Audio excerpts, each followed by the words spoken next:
Hello everyone, हम लोग geometry में आइसोसेलेस ट्रायंगल कवर कर चुके हैं। अभी आपको कवर करना है इक्विलैटरल ट्रायंगल। मैंने पिछली क्लास में आपको बताया था इक्विलैटरल ट्रायंगल एक स्पेसिफिक केस है आइसोसेलेस ट्रायंगल का। आइसोसेलेस ट्रायंगल मतलब जिसकी दो भुजाएं समान हो, समद्विबाहु, और ये क्या है, समबाहु। इसको क्या बोलते हैं, समबाहु त्रिभुज। तो समबाहु नाम से ही क्लियर है, बाहु मीन्स भुजाएं, सम मीन्स बराबर, तो बराबर भुजाओं वाला त्रिभुज समबाहु त्रिभुज है। ठीक है, राक्षसों वाले नाम नहीं है, बस नाम है समबाहु त्रिभुज। तो त्रिभुज की ऐसी क्वालिटी जिसकी सभी भुजाएं समान हो, यानी ऐसा ट्रायंगल जिसकी सारी साइड्स इक्वल हो, है ना। अगर सारी साइड इक्वल है, ट्रायंगल बनाया गया है तो उसके सारी एंगल्स भी इक्वल होंगे, है ना, सारे एंगल इक्वल होंगे। बस यही सारी चीज़ें हमें देखनी है। तो समबाहु त्रिभुज में जो भी चीज़ें हैं वो हम आइए आपको दिखाते हैं। सबसे पहले एक चीज़ पता होना चाहिए, सभी एंगल, ऑल एंगल्स कितने हो जाएंगे, सभी एंगल इक्वल। एक ट्रायंगल बना लीजिए जिसकी तीनों भुजाएं बराबर हो। अगर आपसे कहा गया समबाहु त्रिभुज, समबाहु त्रिभुज मतलब क्या है कि तीनों भुजाएं बराबर होंगी। क्लियर है। अगर तीनों भुजाएं बराबर हैं तो इनके सामने के कोण सभी क्या इक्वल होंगे। मान लीजिए तीनों कोण थीटा थीटा थीटा है ना।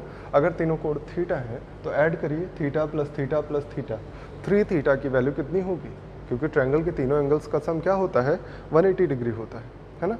तो तीनों एंगल्स का सम 180 डिग्री हो जाएगा और थीटा की वैल्यू कितनी आ जाएगी, 180/3 यानी 60। तो आप कह सकते हैं ईच एंगल या ऑल एंगल जो भी लिख लीजिए, ईच एंगल लिख देते हैं, ईच एंगल 60 डिग्री। तो ये सभी एंगल कितने कितने हो जाएंगे, 60 डिग्री। ये बातें हमको याद रखनी है और बहुत बेसिक सी बातें हैं तो याद भी हो। तो ट्रायंगल अगर इक्विलैटरल है तो उसके तीनों साइड्स इक्वल होंगी और तीनों एंगल 60 डिग्री के होंगे। ये बात एकदम बेसिक सी थी, समझ में आई। फिर आपने अभी पढ़ा है पिछली क्लास में कि अगर आइसोसेलेस होता है तो उसकी मीडियन ही उसकी हाइट होती है। तो ये आइसोसेलेस का स्पेशल केस है, जब ये आइसोसेलेस तो है ही, तीसरी भी साइड इन्हीं दोनों के बराबर होगी। तो वही वाला फंडा सारा चलेगा यहाँ पे, मतलब इसकी भी हाइट जो होगी वही होगी मीडियन। और मीडियन क्या करती है, इसको दो इक्वल पार्ट में डिवाइड करती है, तो ये दोनों साइड्स भी बराबर होंगी। ठीक है, तो आप लिख लीजिए मीडियन ही हाइट होगी, हाइट ही मीडियन होगी, या मीडियन के अलावा इसको एंगल बाइसेक्टर भी कह सकते हैं। एंगल बाइसेक्टर भी होगा, ये 30 और ये 30 हो जाएगा। इतनी बातें क्लियर। तो आप ऐसे लिख लीजिएगा कि मीडियन जो है यही क्या होगा, हाइट होगी, यानी अल्टीट्यूड जिसको बोल सकते हैं आप। हाइट को हम लोग क्या लिखते हैं, अल्टीट्यूड। तो अल्टीट्यूड मीडियन, और यही क्या होगा, एंगल बाइसेक्टर। तीनों काम यही एडी लाइन करेगी। ठीक है, इतनी बात समझ में आई होगी। अब आते हैं पेरीमीटर पे। तो पेरीमीटर क्या हो जाएगा, क्या होता है, तीनों साइड्स का सम। अगर हम इनकी तीनों साइड्स को ए और ए मान लेते हैं, चूंकि तीनों साइड बराबर हैं, तीनों साइड ए मान लिया, तो ए प्लस ए कितना हो गया, 3। तो यहाँ से सेमी पेरीमीटर कितना आ जाएगा, 3a का आधा, 3a/2। क्लियर। अब आ जाइए एरिया देखते हैं। ये हो गया एरिया का दो universal formula, half height into base या बेस इंटू हाइट, जो भी कहिए, हाइट इंटू बेस, ये यूनिवर्सल फार्मूला है, हर जगह लगेगा। और दूसरा universal formula S minus A, S minus B, S minus C, ये भी यूनिवर्सल फार्मूला है, सभी जगहों पे एप्लीकेबल। ठीक, अब इसी का हम लोग स्पेशल केस बना लेते हैं कि जब ये समबाहु त्रिभुज होगा तब क्या करेंगे। आप मन करे हाइट निकाल लीजिए यहाँ से। अगर ये a है पूरा, ये मिड पॉइंट है, तो ये a/2 होगा, ये a/2, ये a, तो यहाँ से हाइट निकाल सकते हैं, a² माइनस a/2 का स्क्वायर, तो कितना आ जाएगा, √3/2a। यहाँ पे रख दीजिए। देखिए हाइट भी आपको याद करना है, तो हम पहले हाइट निकाल के दिखा देते हैं। हाइट जिसको हम लोग h से डिनोट करते हैं, ये कितना हो जाएगा, √(a² माइनस a/2 का होल स्क्वायर, इसको सॉल्व करिए तो a/4, यहाँ से एलसीएम ले लीजिए तो 3/4 a स्क्वायर, यानी h की वैल्यू क्या हो जाएगी, √3/2 a। ए हर जगह याद रखिएगा कि त्रिभुज की भुजाएं हैं, साइड्स ऑफ ट्रायंगल, ठीक। ये हो गई हाइट। अगर हाइट की वैल्यू इसी में रख दीजिए तो आपका फॉर्मूला तुरंत तैयार हो जाएगा। डेल्टा यानी इसका एरिया क्या हो जाए, ये तो यूनिवर्सल फार्मूला है, ये तो हर जगह लगेगा। ये स्पेसिफिक फार्मूला हम बना रहे हैं। 1/2 हाइट √3/2 हमने निकाला है, और बेस कितना है, ए है, यानी यहाँ से ट्रायंगल के एरिया का फॉर्मूला क्या हो जाएगा, √3/4 a स्क्वायर, जो कि आप रटे हुए होंगे, नहीं रटे हैं तो अब से रट लीजिए, बहुत इंपॉर्टेंट फॉर्मूला, ठीक है। आगे बढ़े फिर, तो ये भी आपको याद रखना है, जो दोनों मैंने यूनिवर्सल फार्मूला बताया, क्योंकि ये हर जगह एप्लीकेबल है और ये इसका स्पेसिफिक फार्मूला है। मन करे तो आप वो हीरोन्स फार्मूले में भी ABC की जगह केवल A रख के वैल्यू निकाल सकते हैं, यही आएगा तब भी, ठीक। तो यहाँ से हमने एरिया निकाल दिया, रट लीजिए, हाइट निकाल दी, ये भी याद करनी है आपको, ये दोनों एकदम रट लेना है। फिर आते हैं इन रेडियस की तरफ। इन रेडियस निकालने का फॉर्मूला आपने क्या पढ़ा है, डेल्टा/s। डेल्टा का फॉर्मूला अभी निकल के आया √3/4 a स्क्वायर। s की वैल्यू आपने अभी निकाला था थोड़ी देर पहले, √3a/2 अभी निकाला था। तो यहाँ से इन रेडियस की वैल्यू क्या आ जाएगी, सॉल्व कर लीजिए, 2 से 2i से कैंसिल हो जाएगा, यानी, और ये 3 कहाँ जाएगा, इसके पास √3/3, देखिए इसको सॉल्व करेंगे, √3/3 × 2, और ये a से ये कैंसिल होकर केवल a बनेगा।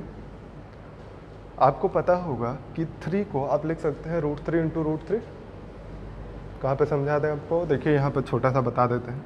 3 को हम अगर लिख दें √3 × √3 तो कोई परेशानी है आपको, √3 × √3 क्या होता है, 3 तो होता है।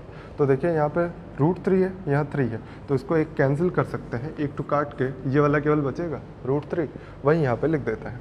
तो क्या बन जाएगा फॉर्मूला, a/2 √3। इन रेडियस का फॉर्मूला आया। ऐसे ही सरकम रेडियस का निकाल लेते हैं। सरकम रेडियस का फॉर्मूला क्या हो जाएगा, ABC/4 डेल्टा, पता होगा आपको, याद होगा।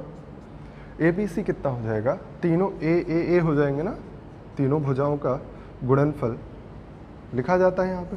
तो तीनों भुजाएं चूंकि बराबर है, a हमने मान लिया है, और 4 डेल्टा, डेल्टा की वैल्यू क्या हो जाएगी, √3/4 a स्क्वायर। कैंसिल करिए, 4 से 4, स्क्वायर से ये पूरा कैंसिल हो गया, केवल ऊपर a बचा, नीचे √3, यानी कैपिटल R की वैल्यू क्या आ जाएगी, a/√3।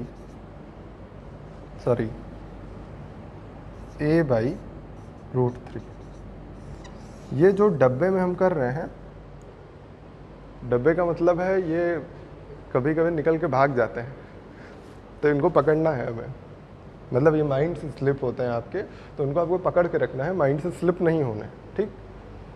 नोट करते रहिएगा। आगे बढ़ते हैं। ये सारी चीज़ें याद होती जा रही होंगी, नहीं याद हो रही हैं तो इनको अच्छे से लिख के याद कर डालिए। देखिए अब आते हैं, ये इतना पार्ट हो गया। अब एक इम्पॉर्टेंट एक्स रेडियस हम ऐसे लिख देते हैं जिससे आपको याद रहे, एक्स रेडियस वाली एक्स है, तो एक्स निकाल रहे हैं, एक्स रेडियस, ठीक है। तो एक्स रेडियस का फॉर्मूला आपने पढ़ा होगा, डेल्टा/s - a पढ़ा है। डेल्टा कितना है, √3/4 a स्क्वायर, और s कितना है, 3a/2 और -a। बस इसी को सॉल्व कर दीजिए, a/2 केवल यहाँ पे बचा, 2 से ये कैंसिल होगा, a से ये कैंसिल होगा, तो rx यानी x रेडियस कितनी आ जाएगी, √3/2a।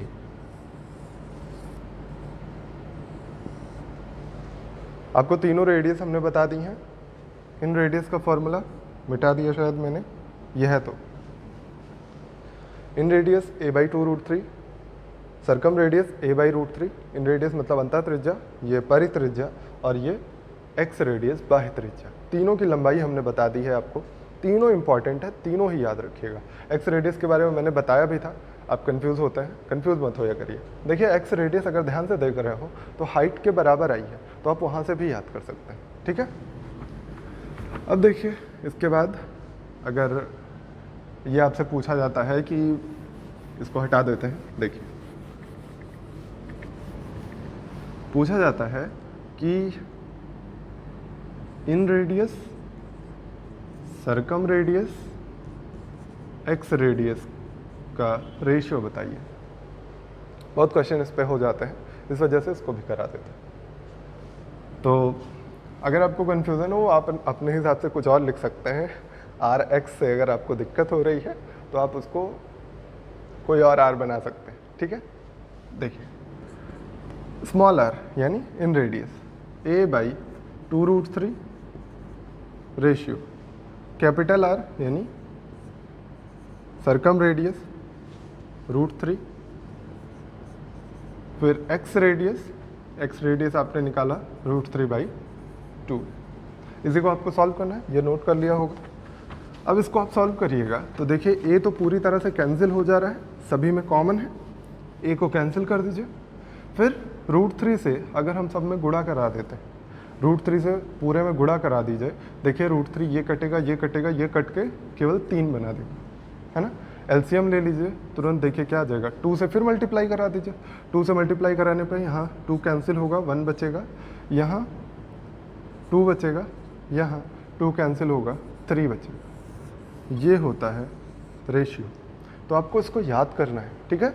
इसको याद करना है, क्या होता है, inradius, circumradius, exradius का रेशियो जो होता है वो 1 2 3 होता है। कई बार आपको प्रैक्टिस पेपर में मिला है कि बताइए समबाहु त्रिभुज के इन रेडियस और एक्स रेडियस का रेशियो, और आप हमेशा 1:2 लगा के चले आते हैं, क्योंकि आपको एक्स रेडियस याद ही नहीं होती है। एक्स रेडियस 1:3 होता है।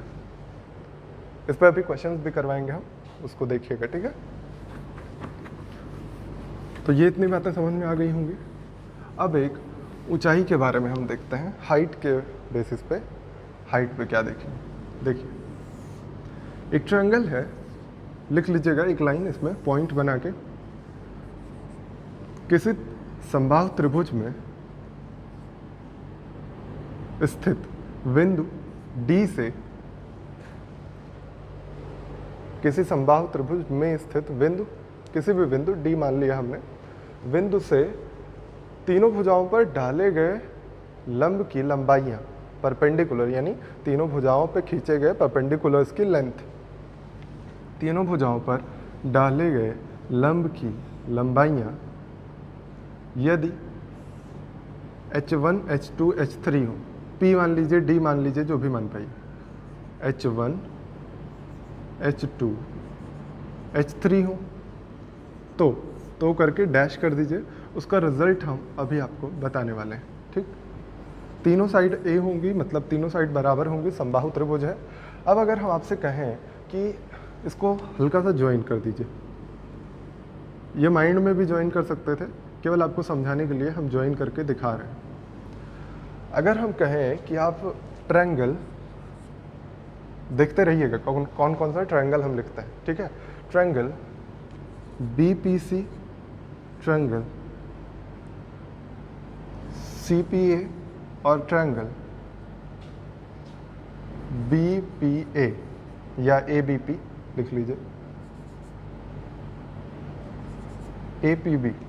ये तीन जो ट्रायंगल आपको दिख रहे हैं कौन कौन से, BPC, CPA और APB। ये तीनों ट्रायंगल अगर हम ऐड कर लें तीनों का एरिया, तो हमें ट्रायंगल ABC का एरिया मिल जाएगा। इसमें तो कोई कन्फ्यूज़न होगी नहीं। अब इसका एरिया निकालने का तरीका सबसे आसान, अगर आपको हाइट पता है तो सबसे आसान तरीका कौन सा होता है, यूनिवर्सल फार्मूला एरिया का, हाफ हाइट इंटू बेस, है ना। तो यहाँ से निकाल लीजिए, हाफ हाइट कितनी है BPC की, h1 इंटू बेस a है। ऐसे ही हाफ h2a, हाफ h3a, ये इतना निकाला आपने। अच्छा, अब ट्रायंगल ABC का भी अगर एरिया आपको निकालना है उसका भी दो तरीका है। पहली बात हाफ हाइट इंटू बेस से निकाल सकते हैं, दूसरी बात आपने अभी √3/4 a स्क्वायर भी पढ़ा है, वो भी आप यूज़ कर सकते हैं। तो हम दोनों से दो फार्मूले डराइव करेंगे। देखिए, हम पहले √3/4 a स्क्वायर लेके चल रहे हैं। यहाँ से क्या निकल के आ रहा है कि 1/2 सब में कॉमन कर लेते हैं, 1/2 और a सब में कॉमन करेंगे तो कितना आ जाएगा, 1/2 a कॉमन कर लिया, h1 h2 h3 equal to √3/4 a square आया। अगर a स्क्वायर से a कैंसिल कर दें, 2 से ये भी डिवाइड कर दें, ट्वाइस हो जाएगा। तो यहाँ से a की वैल्यू निकाल सकते हैं। a की वैल्यू कितनी आ जाने वाली है, यहाँ से a निकालिए, √3 को इधर भेजिए, 2/√3 h1 plus h2 plus h3। ये भी फॉर्मूला आपको याद रखना है, दिमाग में रखिएगा, a = 2/√3 h1 plus h2 plus h3। ठीक, मतलब कभी भी आपको एक पॉइंट दिया जाए ट्रायंगल के अंदर और ट्रायंगल पे परपेंडिकुलर्स डाले जाएं, तो उसमें ट्रायंगल का साइड निकालने को बोला जाए, तो साइड निकालने का तरीका यही होता है, 2/√3 h1 h2 h3 का एडिशन। ठीक, अब इसी फॉर्मूले को थोड़ा चेंज करते हैं, समझ में आ गया होगा। इसी फॉर्मूले को थोड़ा सा चेंज करते हैं, जो लिखा है ऐसा ही रहेगा, सिर्फ ये इतना पार्ट बदलेंगे हम। केवल इसका तरीका हो जाएगा 1/2, अगर हम इनकी हाइट को कैपिटल H दिखा दें और साइड तो वही a ही रहेगी, है ना। अगर इनकी हाइट को हम कैपिटल H दिखा दे रहे हैं तो आपको क्या फ़ायदा हो जाएगा, देखिए 1/2 h इंटू a लिखेंगे तो a 1/2, a और 1/2 कैंसिल होगा और कैपिटल H की वैल्यू क्या हो जाएगी, h1 h2 और h3 का एडिशन। तो यहाँ से क्या आपके लिए फॉर्मूला आया, क्या रिजल्ट आया इसका, ये आया कि अगर आपको एक इक्विलेटरल ट्रायंगल की यानी समबाहु त्रिभुज की हाइट निकालनी है और आपको उसके अंदर किसी एक बिंदु से तीनों भुजाओं पर लंब दिए गए हैं, परपेंडिकुलर दिए गए हैं, तो तीनों को ऐड कर लीजिए, बड़े वाले त्रिभुज की हाइट आ जाएगी। और अगर बड़े वाले त्रिभुज की हाइट आ गई तो आपको पता है हाइट का फॉर्मूला होता क्या है, √3/2 है। यहाँ से a की वैल्यू भी तो निकाल लेंगे आप। बात समझ गए हैं, दोनों चीज़ें आप याद रखिएगा, काम आएंगी अभी आपको क्वेश्चंस में। चलिए आगे देखते हैं। ये सारे जितने भी चीज़ें मैंने बताई हैं आपको, स्पेशली जो डब्बे में कर दी हैं, डब्बे में से भागेगा नहीं, तो स्पेशली जो डब्बे में की है वो तो आप एकदम दिमाग में फिट कर लीजिए, रख लीजिए, याद कर लीजिए, जैसे भी रट पाएँ। शाम को चाय पीते पीते रटिए, टहलते हुए रटिए, बारिश हो रही बारिश देखते हुए बालकनी में टहलते हुए रटिए, याद करिए बस। ठीक, तो मेरे ख्याल से मैक्सिमम बातें मैंने बता दी हैं। अब आते हैं क्वेश्चंस की तरफ। ठीक, एक और छोटी सी बात कि इसमें समबाहु त्रिभुज में चूँकि परपेंडिकुलर और माध्यिका यानी मीडियन ये सभी एक ही जगह पे होते हैं, एंगल बाइसेक्टर एक ही जगह पे होते हैं, तो अगर आप इन सेंटर खींचिएगा, सर्कम सेंटर खींचिएगा, एक्स सेंटर तो बाहर होता है, sorry, circumcentre, incentre या सेंट्रॉइड, तीनों अगर खींचिएगा तो तीनों एक ही पॉइंट पे मिलेंगे। मतलब इनको आप अलग अलग नहीं दिखा पाइएगा। अगर इक्विलेटरल ट्रायंगल है तो सर्कम सेंटर, इन सेंटर और ऑर्थो सेंटर भी, सर्कम सेंटर, इन सेंटर, ऑर्थो सेंटर और सेंट्रॉइड चारों एक ही पॉइंट पर होते हैं। ये लिख लीजिएगा नीचे नोट करके। अब आते हैं क्वेश्चंस की तरफ। सबसे पहला क्वेश्चन बेसिक सा दिया गया, जो अभी फॉर्मूला मैंने बताया है, इस पर बोला गया है ए समबाहु त्रिभुज के अंदर स्थित किसी बिंदु से तीनों भुजाओं पर डाले गए लंब की लंबाइयाँ 5√3, 3√3 और 2√3, 5√3 लिख देते हैं हम, 5√3, 3√3 और 2√3, ये तीनों परपेंडिकुलर्स दिए गए हैं। आपसे कहा गया है कि त्रिभुज का क्षेत्रफल बताइए। ये तीनों परपेंडिकुलर्स की लेंथ है अगर, तो आपको अभी मैंने फॉर्मूला बताया कि a की वैल्यू क्या होती है, 2/√3 h1 h2 और h3 का एडिशन। फॉर्मूले में वैल्यू रखिए तो 2/√3, ये कितना हो जाएगा, तीनों का एडिशन हम डायरेक्टली लिख देते हैं, ऐड कर लीजिए, 5 3 8 2 10, 10√3 का मतलब क्या हो गया, ये हो गया 20। ए की वैल्यू आ गई 20, यानी साइड आ गई त्रिभुज की, भुजा आ गई 20, तो आप निकाल सकते हैं आप एरिया। एरिया क्या होता है? √3/4 ए स्क्वायर। यहाँ पे वैल्यू रखिएगा 20 का स्क्वायर 400, यानी कितना आएगा आंसर? 100√3। आप चाहे तो ऐसे कर सकते हैं, अदरवाइज दूसरा ऑप्शन क्या है आपके पास, जो अभी आपको एक और फार्मूला बताया, H इक्वल टू क्या होता है? H1 H2 और H3 का सम होता है, यही है। अगर तीनों का सम होता है तो आप तीनों का सम लिख दीजिए। H की वैल्यू आ जाएगी 10√3, 10√3 आ जाएगी H की वैल्यू। अगर ये 10√3 है, आपको पता है हाइट होती क्या है? √3/2a, इतने की वैल्यू 10√3। यहाँ से आप निकालिए a की वैल्यू 20, फिर से देखिए वही 20 आ गया, तो यहाँ पे रखिएगा वैल्यू, आ जाएगा आंसर आपका। समझ में आया है? 100√3। तो दोनों ही तरीके आप यूज़ कर सकते हैं, एक दूसरे से रिलेटेड ही हैं, दोनों एक दूसरे में ही डिराइव किए गए हैं। तो आइए आगे बढ़ते हैं और क्वेश्चंस देखते हैं। अगला क्वेश्चन दिया गया है, त्रिभुज ABC की प्रत्येक भुजा 12 सेंटीमीटर है, अंतः केंद्र I है, तो AI की वैल्यू बताइए। त्रिभुज ABC की भुजाएं 12 सेंटीमीटर है, मतलब सभी भुजाएं 12 सेंटीमीटर है।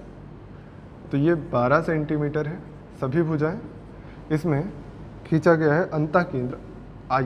तो अंतः केंद्र कब बनता है? एंगल बाइसेक्टर खींचने पे। लेकिन चूंकि इसमें तो आपको सोचना ही नहीं है, एंगल बाइसेक्टर खींचिए या फिर परपेंडिकुलर खींचिए या फिर मीडियन खींचिए, सभी एक ही बात तो हुई, कोई फ़र्क तो पड़ना नहीं है। अभी मैंने बताया आपको सेम पॉइंट पे होते हैं। तो अगर ये I है पहली बात, तो ये क्या होगा? 2:1 में डिवाइड करेगा, होगा ना? आपको पता है सेंट्रॉयड, ये I है, हमने अभी जस्ट बताया थोड़ी देर पहले कि सेंट्रॉयड हो या सरकम सेंटर हो या इन सेंटर हो या फिर ऑर्थो सेंटर, चारों के चारों इक्विलेटरल ट्रायंगल में एक ही पॉइंट पर होते हैं। अगर ये I है तो इसी पे G भी होगा, इसी पे O भी होगा, इसी पे C भी होगा, है ना? सभी लोग एक जगह पे होंगे। तो ये अगर मान लीजिए सेंट्रॉयड रहा होता तो 2:1 में डिवाइड करता कि नहीं? तो ये चूंकि सेंट्रॉयड भी उसी जगह पे होता है, इसलिए 2:1 में डिवाइड करेगा। और आपको क्या पता है कि यही हाइट भी होती है, अभी मैंने बताया। तो हाइट निकालने का तरीका क्या है? √3/2 है, तो आप हाइट निकाल लीजिए। हाइट कितनी आ जाएगी? √3/2a यानी 12, यानी ये आ जाएगा 6√3, यानी इस पूरे की वैल्यू 6√3 है। ये तो हमें पता है रेशियो क्या है? 2:1, यानी 3 की वैल्यू 6√3। आपको निकालना क्या है? AI कितना है? 2 है, तो 2 की वैल्यू निकालिए, यहाँ से कैंसिल करिए, ट्वाइस 2√3 और 2 × 2 यानी 4√3। आंसर आएगा आपका 4√3। बेसिक्स की चीज़ थी, लेकिन आपको बेसिक्स आने चाहिए ना। चलिए आगे बढ़िए, फिर अगला क्वेश्चन करते हैं। बहुत ही लाजवाब क्वेश्चन, अगर आप ध्यान से देखिएगा तो अच्छा क्वेश्चन है, आपके दिमाग को खोलता है। ठीक, देखिए क्वेश्चन में आपको दिया गया है, लिख लीजिएगा, एक समबाहु त्रिभुज ABC में, थोड़ा सा बड़ा सा बनाते हैं जैसे आपको समझाने में आसानी हो। एक समबाहु त्रिभुज ABC में PQ is parallel to BC, PM is parallel to AC, QN is parallel to AB, and PQ QN plus PM equal to 40 है, और त्रिभुज की प्रत्येक भुजाएं 30 सेंटीमीटर की हैं, तो MN की वैल्यू क्या होगी? ये इतना क्वेश्चन दिया गया है। क्वेश्चन ध्यान से देख लीजिएगा। क्वेश्चन में क्या दिया गया है कि PQ BC के पैरेलल है, PM AC के पैरेलल है, QN AB के पैरेलल है, PQ PM QN का एडिशन 40 है, त्रिभुज की तीनों भुजाएं 30 सेंटीमीटर की हैं, तो MN बताना है। आपको फिगर दिया गया था, इसलिए हम फिगर बना देते हैं। ये इसके पैरेलल, ये इसके पैरेलल और ये इसके पैरेलल, ऐसे दिया गया है। ये दिया गया है पी क्यू एम एन, ये इतनी चीज़ें दी गई हैं। अगर आप ध्यान से देखिए कि ये अगर हम मान लेते हैं क्वेश्चन में ही दिया गया है कि ये क्या है, समबाहु त्रिभुज है। अगर समबाहु त्रिभुज है तो इसके सभी कोण 60 डिग्री होंगे, 60 डिग्री। इसके सभी एंगल हमने 60 डिग्री कह दिए। अब आपको क्या दिया गया है, P Q is parallel to B C. P Q अगर बी सी के पैरेलल है, दो पैरेलल लाइन, ये एक ट्रांसवर्सल लाइन, तो ये वाला एंगल इस वाले एंगल के बराबर होगा, सेम एज ये वाला एंगल इस वाले एंगल के बराबर होगा। कोई दिक्कत नहीं इतने में। फिर आ जाइए, P M is parallel to A C, तो यहाँ अगर 60-60 है तो यहाँ भी 60 होगा, दो पैरेलल लाइंस को एक ट्रांसवर्सल लाइन कट कर रही है। सेम एज ये दोनों लाइन पैरेलल हैं तो ये भी 60 हो जाएगा। अब ये इतना लिखने के बाद पूरा फिगर गंदा हो जाता है, तो आप चाहें तो ना लिखें, बेटर होगा। आपको समझाने के लिए लिखना पड़ा, क्योंकि आपको समझ में आना चाहिए कि ये सभी तीनों की तीनों ट्रायंगल क्या हैं, समबाहु हैं, है ना। समबाहु मतलब इक्विलेटरल। तो अगर इनकी साइड हम मान लेते हैं कुछ, ये अगर ए है तो ये भी ए है, ये भी ए है, ये अगर बी है तो ये भी बी है, ये भी बी है, इसको सी माने तो ये भी सी है, ये भी सी है। इतनी बात में कोई परेशानी तो होगी नहीं, ये चीज़ें हम नोट कर चुके हैं। आगे बढ़ते हैं। देखिए अब क्या करना है आपको, लिखा गया है P Q Q N P M, इनकी वैल्यू 40 है। तो पी क्यू आपके हिसाब से कितना है, ए है, क्यू एन सी है, पी एम बी है, यानी ए बी और सी का एडिशन आपको दिया गया है 40। यहीं से हमने उठा लिया। फिर आपको क्वेश्चन में क्या दिया गया है, त्रिभुज की तीनों भुजाएं 30-30 सेंटीमीटर की हैं। तीनों भुजाएं अगर 30 सेंटीमीटर हैं तो ए प्लस बी और ए प्लस सी, ये भी तो भुजाएं ही हैं, तो ये भी 30 सेंटीमीटर होंगी। तो अगर यहाँ से a प्लस बी हम कहें तो कितना होगा, 30, क्योंकि ये पूरी भुजा है त्रिभुज की। ऐसे ही a प्लस सी, ये भी 30 होगा कि नहीं। अब यहाँ से हमको निकालना क्या है, अगर हमको mn चाहिए तो हम क्या कह सकते हैं, ये पूरी भुजा BC की लंबाई कितनी है, ये b है, फिर mn है, फिर c है। अगर इन तीनों को ऐड कर दें तो हमें क्या मिल जाएगा, BC साइड मिल जाएगी। देखिए B MN C, लेकिन हमें BC क्या पता है, त्रिभुज की तीनों भुजाएं 30 सेंटीमीटर की हैं। तो अगर हमें B और C का एडिशन पता चल जाए तो आप आसानी से निकाल सकते हैं कि क्या होगी MN, है ना। अब यहाँ से निकाल लीजिए, हमें क्या चाहिए, B प्लस C चाहिए। कोई भी वैल्यू उठा के रख दीजिए और निकाल लीजिए, आंसर आ जाएगा आपका, कोई दिक्कत नहीं है। अगर इसको ऐड कर लीजिएगा तब भी आएगा, इसकी वैल्यू उठा के यहाँ पे रख के वैल्यू निकालिए तब भी आएगा। देखिए 2-3 तरीके हैं। अब तो a प्लस बी की वैल्यू यहाँ रखिए, c की वैल्यू निकाल लीजिए, a प्लस सी की वैल्यू यहाँ रखिए, b की वैल्यू निकाल लीजिए। अब b और c की वैल्यू पता चल गई है तो यहाँ पे उठा के रख दीजिए, है ना। अदरवाइज मेरे ख्याल से बढ़िया है कि इनको ऐड कर लीजिए। इनको ऐड करिएगा तो कितना मिलेगा, 2a plus b plus c, 2a plus b plus c equal to 90 मिल जाएगा। तो b प्लस सी की वैल्यू कितना हो जाएगी, b प्लस सी की वैल्यू अगर निकालना चाहिए, या आप a की वैल्यू यहाँ से निकाल लीजिए, 2a की वैल्यू कितनी हो जाएगी, 90 माइनस b प्लस सी। ये इतनी वैल्यू उठा के इसमें रख दीजिए, आपका आंसर आ जाएगा। a की वैल्यू निकाल लीजिए, यहाँ से मन करें a की वैल्यू बाई 2 हो जाएगी, a की वैल्यू यहाँ पे पुट करिए, b प्लस सी की वैल्यू निकाल लीजिए। जैसे भी आप कर पाइए, दोनों ही तरीके अच्छे हैं, ठीक है। तो ये चूँकि लंबा हो रहा है, थोड़ा आसान तरीका बता देते हैं, यही जो हम इससे पहले बोल रहे थे आपको।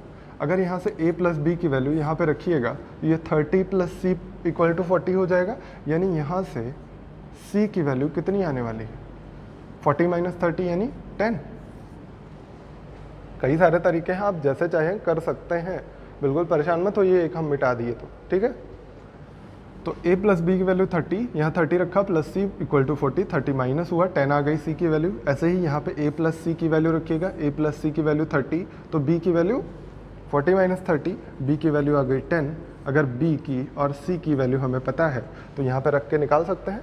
ये है 30 इक्वल टू b प्लस सी की वैल्यू है 10 प्लस 10, 10 प्लस mn प्लस 10, तो यहाँ से mn की वैल्यू कितनी आ जाएगी, 10 प्लस 10 यहाँ पे माइनस करिए, mn भी कितना आएगा, 10 आएगा। या इसको तो ऐसे ओरली कर सकते थे, अगर ये 10 है, ये 10 है, पूरा 30 है, तो कितना आएगा बीच में, ये भी 10 ही होगा।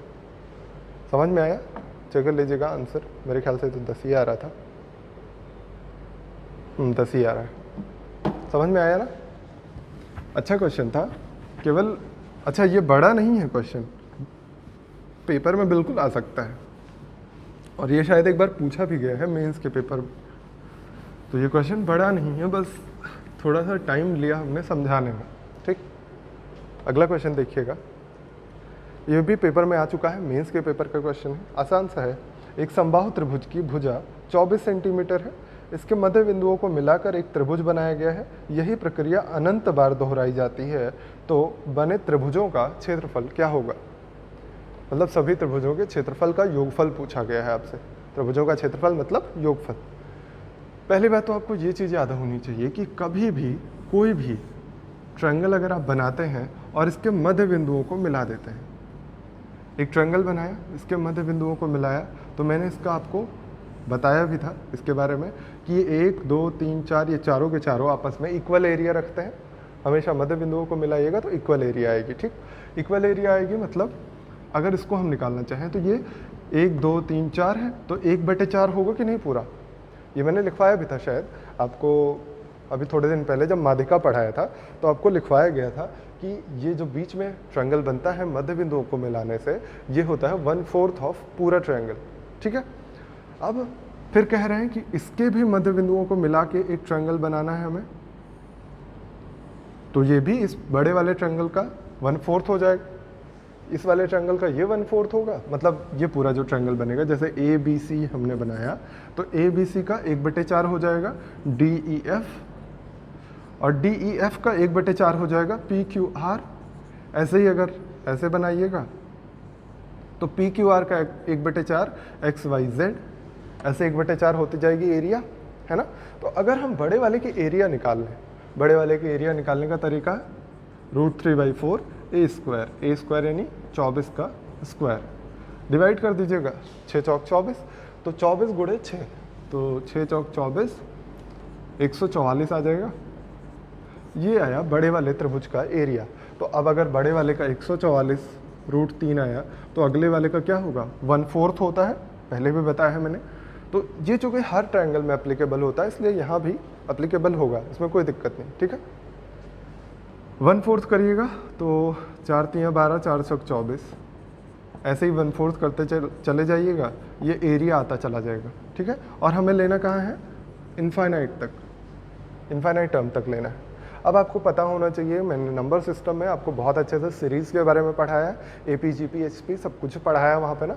तो आप GP यहाँ पे अप्लाई कर सकते हैं। GP का तरीका क्या होता है, GP निकालते कैसे हैं, या GP के बारे में कैसे जानते हैं, वो सारी चीज़ें आपको नंबर सिस्टम के लेक्चर में मिल जाएंगी, जाके आप चेक कर लीजिए, उसको देख डालिए। ठीक, तो GP क्या होता है? जब सेम रेशियो मिलता रहे, जिसको बोलते हैं सार्वनुपात, कॉमन रेशियो। ठीक, कॉमन रेशियो सेम है इसमें, चूँकि 1/4 होता जा रहा है, इसलिए हम इनफाइनाइट टर्म का एडिशन निकाल देते हैं। एस इनफाइनाइट क्या होता है? a/1 minus are.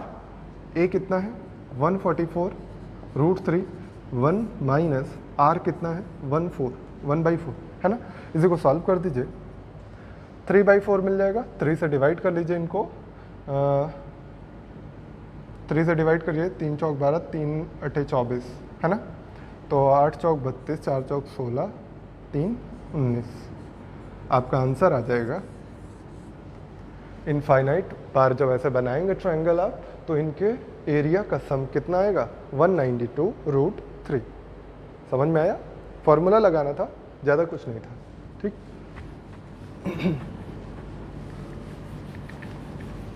आगे बढ़िए, फिर अगला क्वेश्चन देखते हैं हम।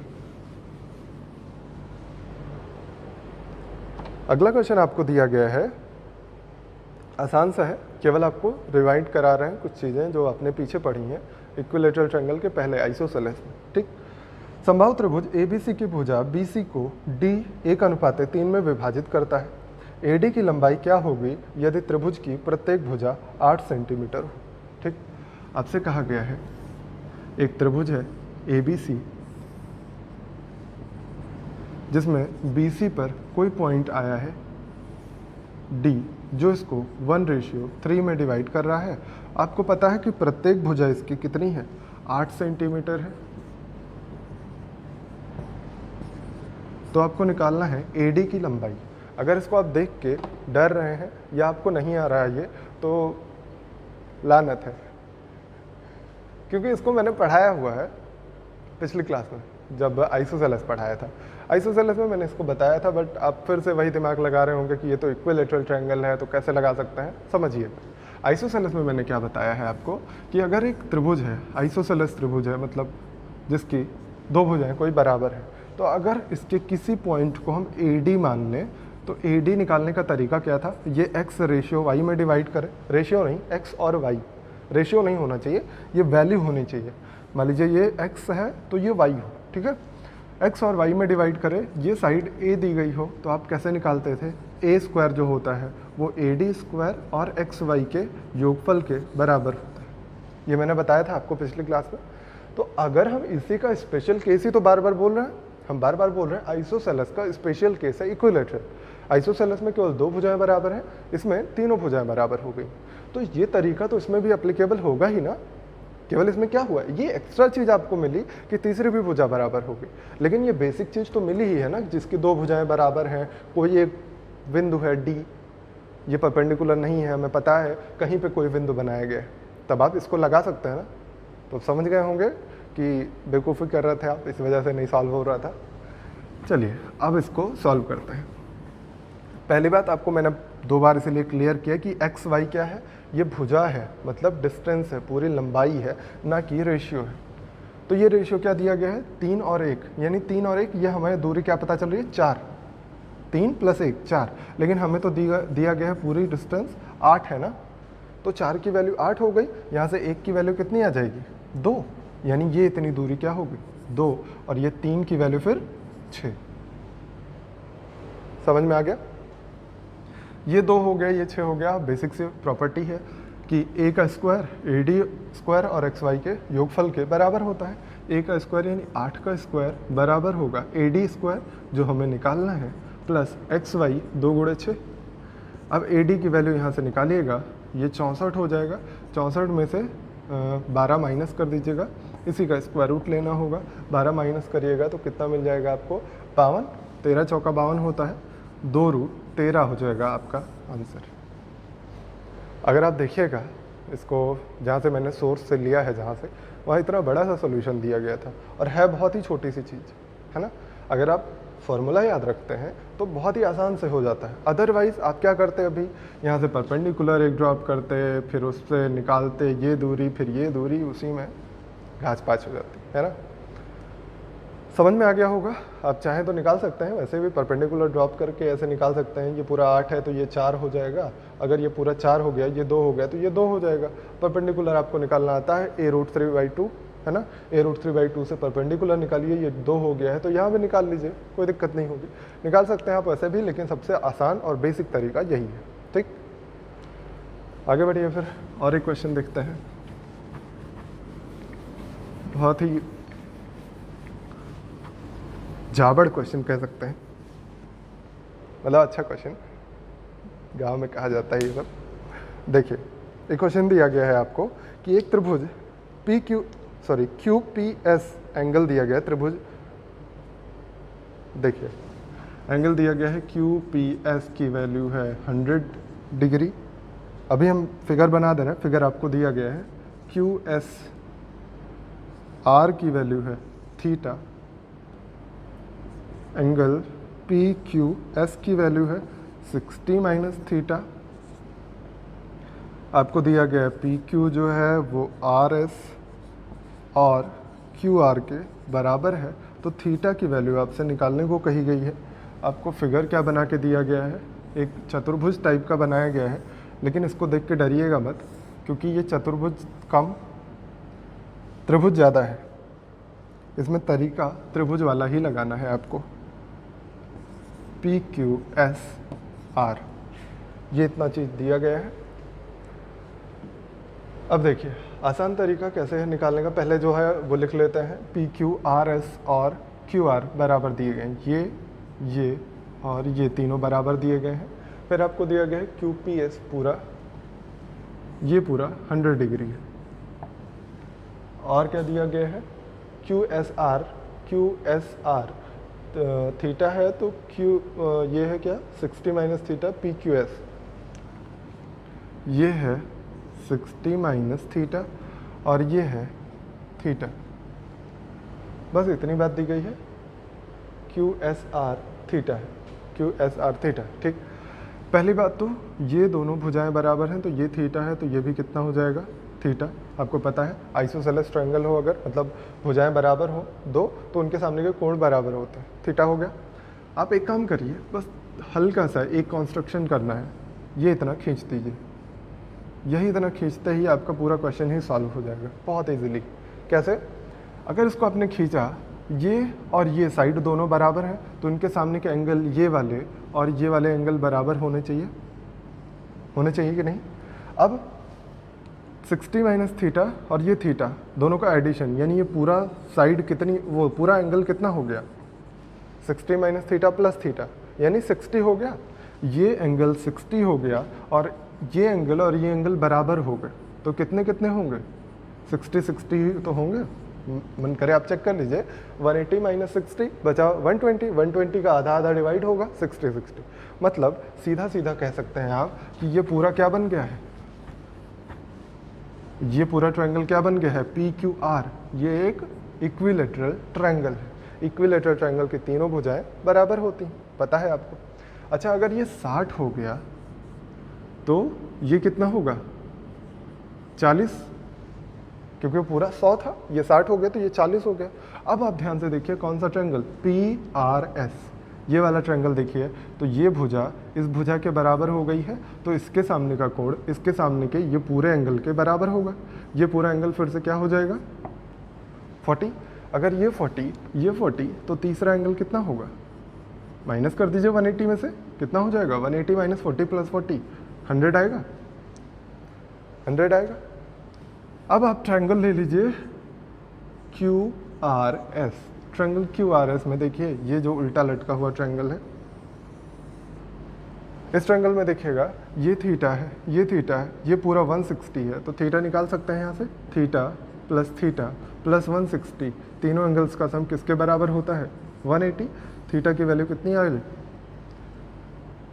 160 माइनस करिएगा 20/2 10 हो जाएगा कि नहीं, हो जाएगा कि नहीं हो जाएगा, हो जाएगा ना। चलिए आगे बढ़िए, समझ में आया ना, जाबर था, बढ़िया क्वेश्चन था, नोट कर लीजिएगा। ऐसे ही क्वेश्चन से आपका दिमाग खुलता है, इस वजह से कुछ क्वेश्चन अच्छे ले आते हैं हम आपके लिए।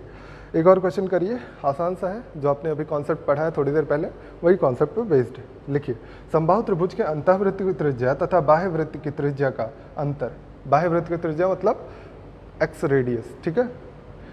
समबाहु त्रिभुज के अंतः त्रिज्या और बाह्य त्रिज्या का अंतर 14 सेंटीमीटर है तो बाह्य त्रिज्या क्या होगी और परिवृत्त का क्षेत्रफल क्या होगा। आपको दिया गया 14 सेंटीमीटर है अंतःवृत्त की त्रिज्या और बाह्य त्रिज्या। अंतः त्रिज्या बाह्य त्रिज्या सबका रेशियो आपको पता है 1:2:3। अभी मैंने थोड़ी देर पहले बताया, अंतः त्रिज्या इन रेडियस सर्कम रेडियस, परित्रिज्या बाह्य त्रिज्या एक्स रेडियस, तीनों का यही रिलेशन होता है 1:3 का रेशियो समबाहु त्रिभुज, ठीक है। कहा गया है कि इन दोनों का डिफरेंस कितना है 2 और हमें दिया गया है 14।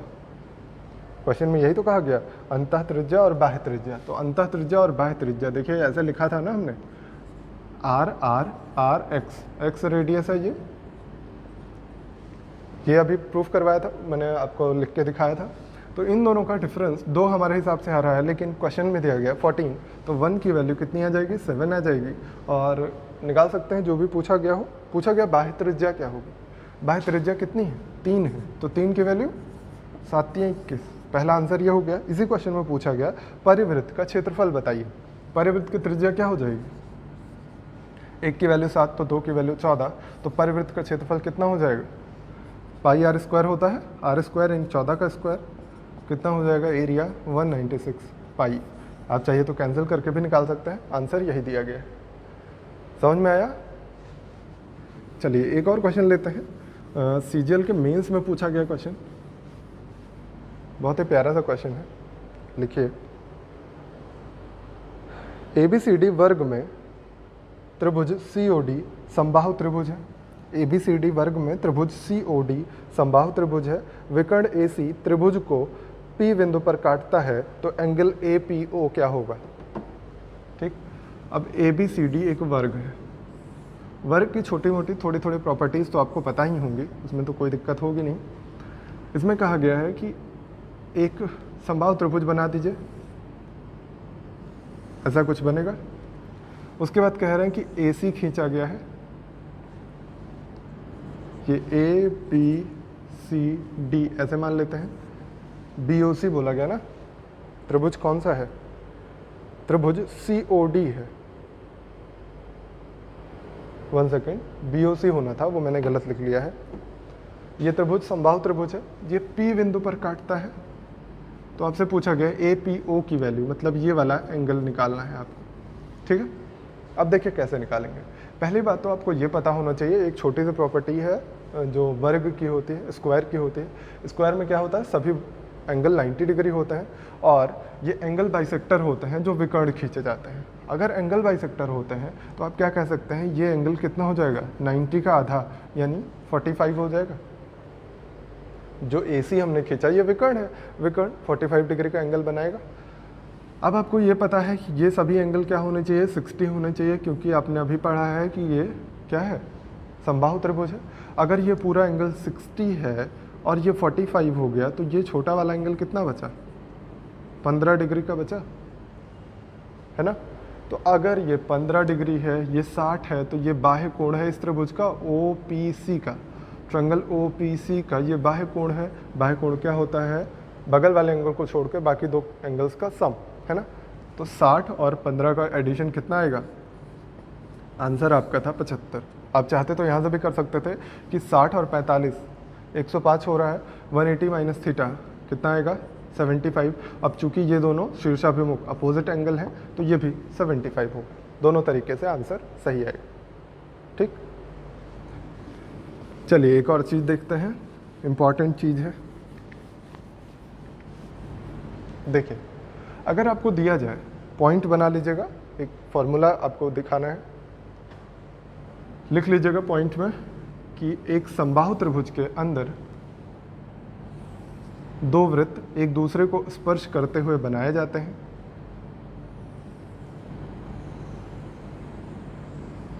समबाहु त्रिभुज के अंदर दो वृत्त एक दूसरे को स्पर्श करते हुए बनाए जाते हैं, तो उनकी त्रिज्याओं का अनुपात 1:3 होता है, ठीक। अब इसको हम दिखा रहे हैं आपको कैसे होता है।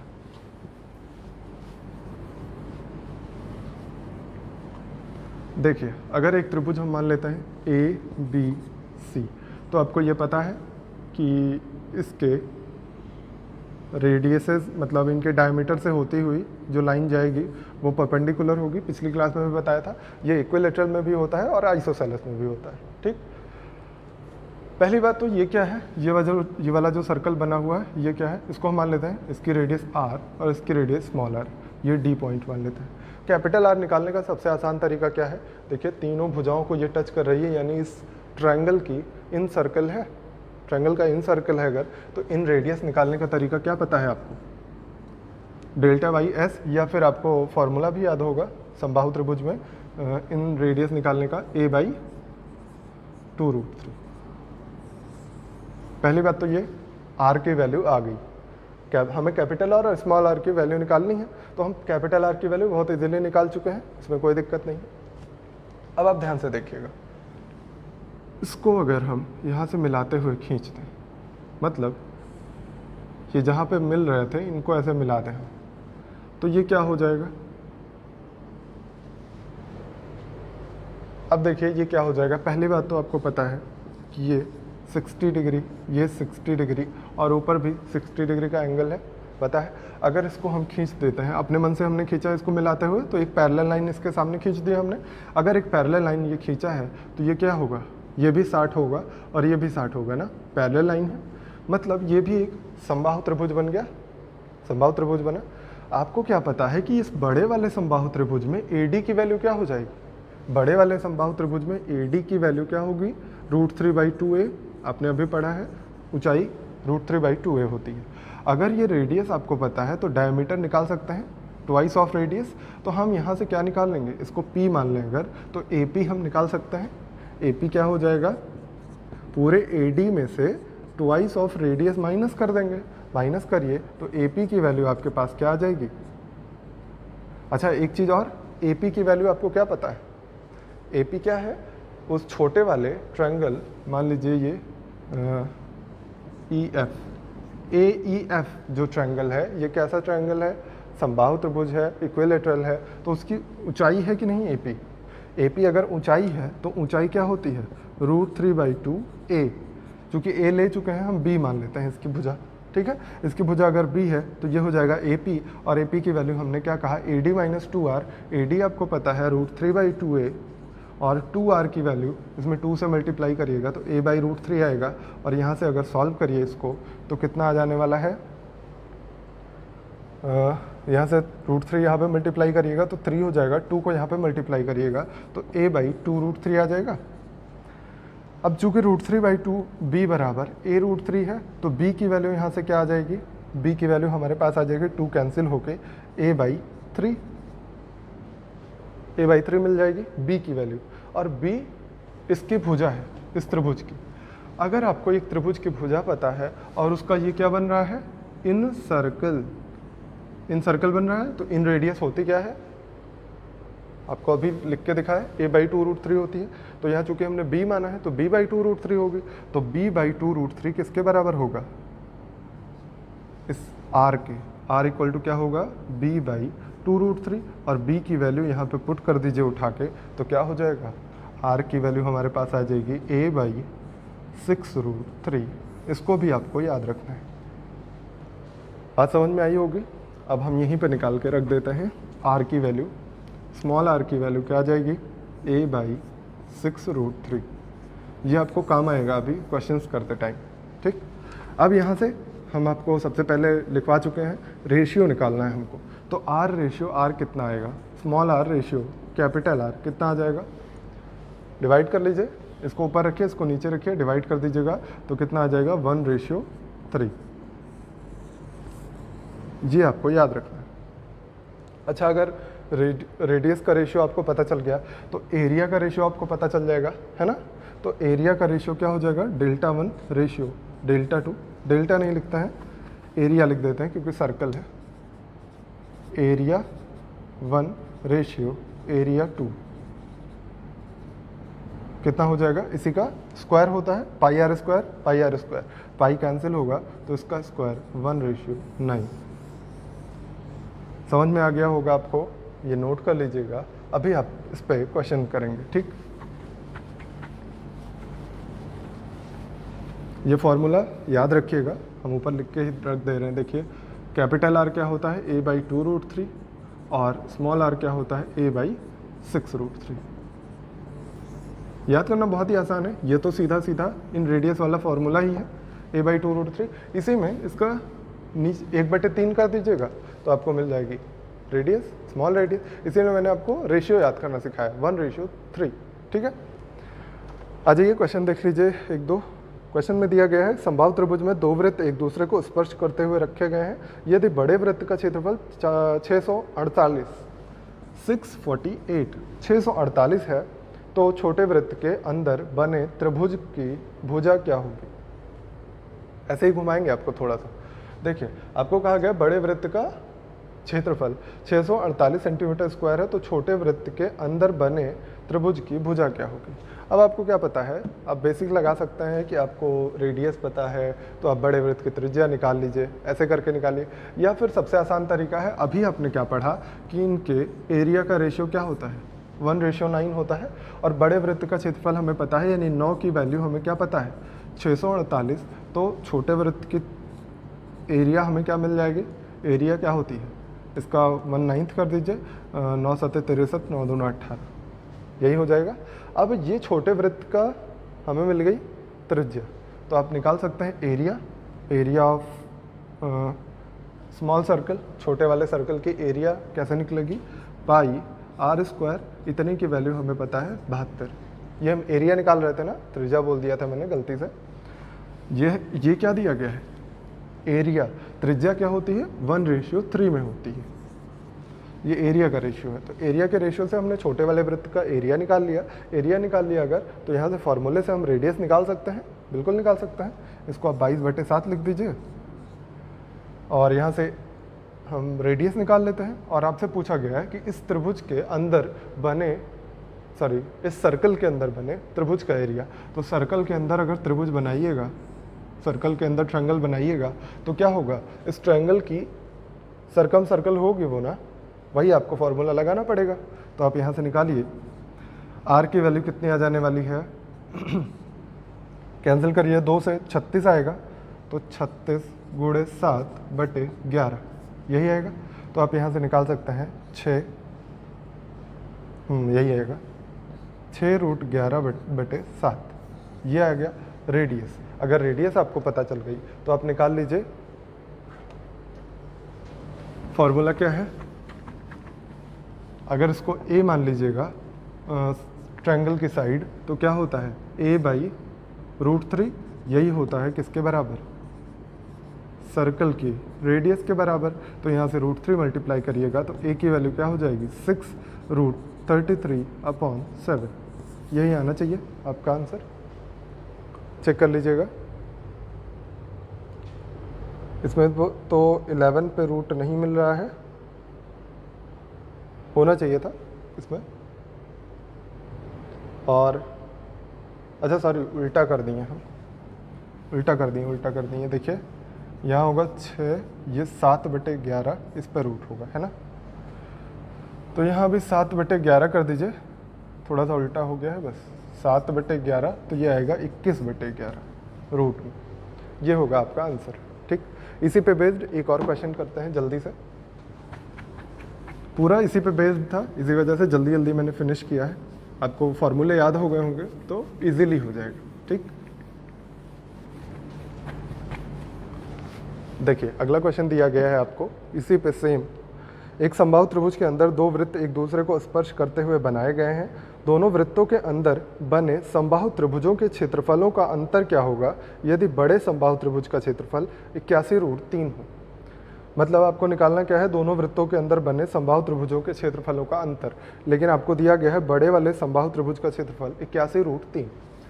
तो बड़े वाले त्रिभुज का मतलब ये जो बड़ा सा बनाया गया है, जैसे यहाँ पे हम बनाते हैं ये त्रिभुज, इसके अंदर सर्कल बनाते हैं, एक सर्कल जो इसको टच करता हुआ जाता है, टच नहीं कर पाया पकड़ के ज़बरदस्ती टच करवा देते हैं इनको हम, और यहाँ पे दूसरा वाला बना दिया, है ना। अब इस बड़े वाले त्रिभुज का एरिया दिया गया है आपको, तो एरिया का फॉर्मूला क्या होता है √3/4a², इसकी वैल्यू दी गई है 81√3। यहाँ से आप निकाल लीजिए a की वैल्यू क्या हो जाएगी, √3 कैंसिल हो गया, 9 दूना 18 आ जाएगा, a की वैल्यू 18 आ गई। अगर a की वैल्यू 18 आ गई तो आपको दोनों चीज़ें पता है, r और r की वैल्यू दोनों निकालना आता है। क्या पता है, a/2√3 और a/6√3। a/2√3 करिएगा, 18/2√3 करिएगा तो क्या मिल जाएगा आपको 9/√3, और यहाँ पे क्या मिल जाएगा, या इसको और थोड़ा सा कैंसिल कर दीजिएगा √3 से, तो 3√3 मिल जाएगा। और यहाँ से क्या मिलेगा 18 केवल √3, सॉरी 6√3, इसका आंसर क्या आएगा √3। 6 3 18 और 3 को √3 से काटेगा तो √3 मिलेगा। अब इसके अंदर बने त्रिभुजों के क्षेत्रफलों का अंतर, इसके अंदर बना त्रिभुज और इसके अंदर बना त्रिभुज, इन दोनों के क्षेत्रफलों का अंतर पूछा गया। तो इन त्रिभुजों के लिए ये क्या है, सर्कम सर्कल है, तो ये सर्कम रेडियस है ना त्रिभुज की। अगर त्रिभुज की ये सर्कम रेडियस है तो सर्कम रेडियस होती क्या है a/√3। a/√3 की वैल्यू इतनी है, हम a1 a2 मान लेते हैं। a1/√3 की वैल्यू आपको 3√3 दी गई है, तो यहाँ से a1 की वैल्यू क्या आ जाएगी 9। ऐसे ही a2/√3 की वैल्यू आपको दी गई है √3, तो यहाँ से a2 की वैल्यू क्या हो जाएगी 3। बात समझ में आ रही। देखिए ये रेडियस, स्मॉल रेडियस हमने जो निकाला था ये √3 मतलब इसकी √3 है, तो a2/√3 के बराबर हो जाएगा, और यहाँ से वैल्यू निकाल लेंगे। समझ में तो आ रहा होगा, क्योंकि आपको फार्मूला पता है, ये सर्कम सर्कल है, सर्कम रेडियस हो जाएगी इसकी सर्कम रेडियस हमें दी गई थी, तो हमने साइड निकाल ली त्रिभुज की। अब त्रिभुज की अगर भुजाएं पता है तो एरिया निकालना बहुत ही आसान है। आपसे पूछा गया है √3/4, ए स्क्वायर माइनस √3/4 बी स्क्वायर, यानी दोनों भुजाओं का स्क्वायर। अब इनको माइनस कर लीजिए, 9 9 81 माइनस 9 72 आ जाएगा। 72 को 4 से काटिएगा तो कितना मिलेगा, ये आ जाएगा आपका आंसर शायद 18√3। हाँ, आंसर 18√3 दिया गया है। समझ में आ गया होगा आपको। एक लास्ट क्वेश्चन और लेना चाहेंगे, बहुत ही बेहतरीन सवाल। मेरे ख्याल से तो नहीं आना चाहिए पेपर में, पर आ गया तो कोई भरोसा नहीं है। बहुत ही तगड़ा क्वेश्चन, मतलब आँख नाक कान, मुंह मत खोलिएगा, केवल आँख नाक कान और दिमाग खोल के बैठ जाइए। ठीक, देखिए क्वेश्चन क्या दिया गया है। बेहतरीन क्वेश्चन है, बहुत ध्यान से देखिएगा, नहीं तो आपको पल्ले नहीं पड़ने वाला है। देखिए, त्रिभुज ABC, एक समबाहु त्रिभुज ABC के अंदर किसी बिंदु से शीर्षों को मिलाने वाली रेखाओं की लंबाइयां क्रमशः 3, 4 और 5 सेंटीमीटर है, तो समबाहु त्रिभुज का क्षेत्रफल क्या होगा। बहुत ही बेहतरीन क्वेश्चन। देखिएगा, एक तो इसका हम फॉर्मूला आपको बता देंगे। अगर आप फॉर्मूला याद कर लीजिएगा तो बहुत अच्छी बात है। अगर फॉर्मूला नहीं याद होता है तब भी आप क्वेश्चन को कर पाइएगा, वो भी हम बताएंगे। ठीक, एक कोई पॉइंट है इसमें, इस पॉइंट से सभी दूरियां दी गई हैं। ये है, क्या क्या दिया गया है क्वेश्चन में, दिया गया है 3, 4, 5, है ना। तो 3, 4, 5 हम ऐसे मान लेते हैं। ठीक है, अब अगर आपको डायरेक्टली इसका फॉर्मूला याद करना है तो एरिया होता क्या है, 1/2 of A square B square C square और प्लस ट्रायंगल इसका एरिया, मतलब ABC का ही एरिया हम मान लेते हैं। मेरे ख्याल से यही होता है। 1 मिनट, फॉर्मूला हम देख लेते हैं। जो फॉर्मूला है, सॉरी, यहाँ पे √3/4 भी है। √3/4 ABC की जगह हम स्मॉल लिख देते हैं, क्योंकि आप अभी कंफ्यूज होंगे, बड़े वाले का तो निकालना ही है। ये होता है ट्रायंगल का एरिया। अब ABC इसमें क्या है, ABC हैं ये तीनों भुजाएं, 3, 4, 5, और 3, 4, 5 वाली भुजाओं से बने त्रिभुज का क्षेत्रफल है ये। और ये A square B square C square 3, 4, 5 है। अगर इसे में वैल्यू पुट कर दीजिएगा तब भी आपका आंसर आएगा। अब इसका एरिया निकालना आपको आता है कैसे, 3, 4, 5 अगर किसी त्रिभुज की भुजाएं हैं तो वो कैसा त्रिभुज होगा, समकोण त्रिभुज होगा। समकोण त्रिभुज का क्षेत्रफल क्या होता है, हाफ हाइट इंटू बेस, तो 4 3 12 का आधा 6 हो जाएगा। यानी सॉरी, यहाँ पे 3 लिखना भूल गए हम, थ्राइस होता है। ये होता है पूरा क्षेत्रफल का फॉर्मूला। तो यहाँ पे हाफ रखिए, √3/4, A square B square C square लिखिए, 3 स्क्वायर 4 स्क्वायर 5 स्क्वायर लिखेंगे आप। इसके बाद थ्राइस ऑफ 6, आंसर आ जाएगा आपका। ठीक है, लेकिन हम आपको बेसिक्स बताते हैं कैसे करना है। देखिए क्या करेंगे हम कि ये जो कोई पॉइंट है, मान लेते हैं P पॉइंट है, इस पॉइंट को, ये जो ट्रायंगल है, सेम ट्रायंगल हम यहाँ पे बना लेते हैं। ये तो ट्रायंगल दिख रहा है, 3 और 4 वाली भुजाओं के साथ बनाइएगा हमेशा। ठीक है, तो 3 और 4 वाली भुजाओं के साथ हम यहाँ पे एक ट्रायंगल बना लेते हैं। यही ट्रायंगल उठा के वहाँ पे रिप्लेस कर देते हैं। तो क्या हो जाएगा, यही ट्रायंगल यहाँ पे प्लेस कर दिया हमने। यही ट्रायंगल कैसे प्लेस करेंगे, क्योंकि ये हमें पता है ऑलरेडी समबाहु त्रिभुज है, तो ये तो भुजा बराबर है, AC और BC तो बराबर ही है। तो ये ट्रायंगल उठा के सेम यहाँ पे प्लेस कर दिया, यानी P वाला पॉइंट यहाँ पे कहीं चला गया है। ठीक है, और इसको सीधा हम खींच के बढ़ाएंगे तो ये जाके यहाँ पे मिल जाएगा। इतनी चीज़ हमें पता है। अगर ये 3 और 4 है तो ये भी कितना हो जाएगा, 3 और 4 हो जाएगा। यही ट्रायंगल सेम प्लेस किया है। अगर हमने ये 4 हो गया और ये 4 हो गया, तो इसके सामने के कोण तो आपस में बराबर होने ही चाहिए। इस त्रिभुज में ये बराबर होंगे। अच्छा, एक चीज़ और, अगर आप इसको थीटा मान लीजिए, तो अगर आपने यही ट्रायंगल उठा के यहाँ पे प्लेस किया है तो ये भी एंगल थीटा ही तो होगा, क्योंकि ये साइड इस साइड के बराबर, ये साइड इस साइड के बराबर, ये साइड इस साइड के बराबर, तो यही ट्रायंगल सेम प्लेस किया है, तो ये थीटा था, ये भी थीटा ही रहेगा ना, कोई दिक्कत नहीं इतने में। और ये चूंकि क्या दिया गया था आपको, समबाहु त्रिभुज है तो इसके सभी एंगल 60 होंगे, ये पूरा एंगल 60 रहा होगा, तो ये छोटा वाला एंगल कितना बचेगा, 60 माइनस थीटा, इसको हम यहाँ पे लिख देते हैं 60 माइनस थीटा हो जाएगा कि नहीं। ये एंगल 60 माइनस थीटा हुआ, ये एंगल थीटा हुआ, तो ये पूरा एंगल कितना हो गया, ये पूरा एंगल हमें तो 60 दिख रहा है, आपको भी दिख रहा होगा। ये 60 minus theta plus theta, 60 minus theta plus theta, theta cancel हो गया, केवल 60 बचा, यानी ये पूरा एंगल 60 हो गया। अगर ये पूरा एंगल 60 है, ये दोनों एंगल आपस में बराबर हैं, तो ये भी कितने हो जाएंगे, 60 60 60 हो जाएगा। क्यों, क्योंकि 180 माइनस थीटा अपॉन 2 यही तो होता है। ये अगर थीटा ये अल्फ़ा मान लीजिए, तो अल्फ़ा प्लस 60 180 के बराबर, तो अल्फ़ा की वैल्यू 60। यहाँ से आपने निकाल लिया कि ये समबाहु त्रिभुज बन गया। अगर ये समबाहु त्रिभुज बन गया तो ये भुजा ये भुजा ये भुजा बराबर हो गई, यानी ये भी 4 सेंटीमीटर आ गया। अगर ये 4 हो गया, ये 3 हो गया, ये 5 हो गया, तो आपको पता है ये क्या बना देगा, समकोण। और समकोण कहाँ पे बनता है, हाइपोटेन्यूज के जस्ट सामने। तो हाइपोटेन्यूज चूँकि 5 था, तो इसके जस्ट सामने ये हो गया समकोण 90 डिग्री, ये 90 डिग्री, ये 60 डिग्री, तो पूरा एंगल कितना हो गया, 150।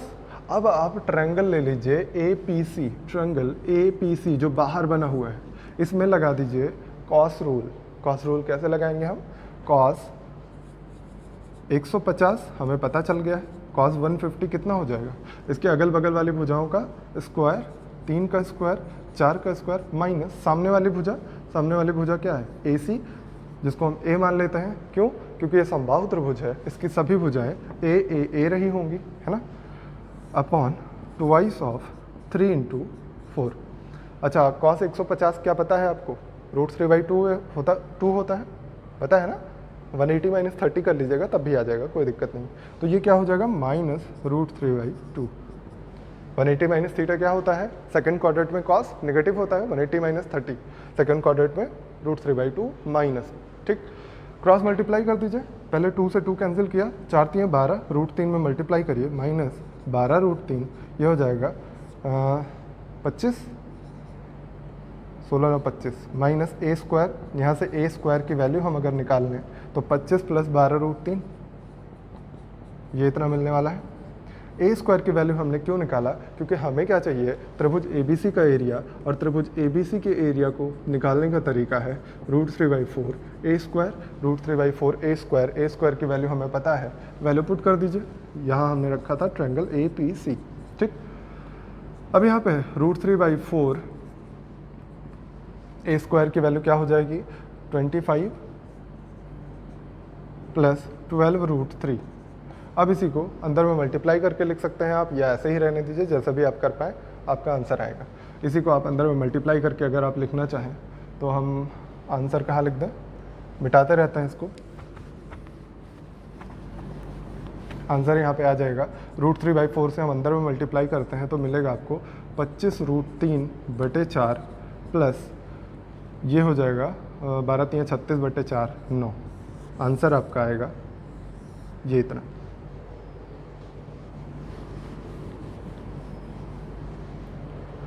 समझ में आया होगा।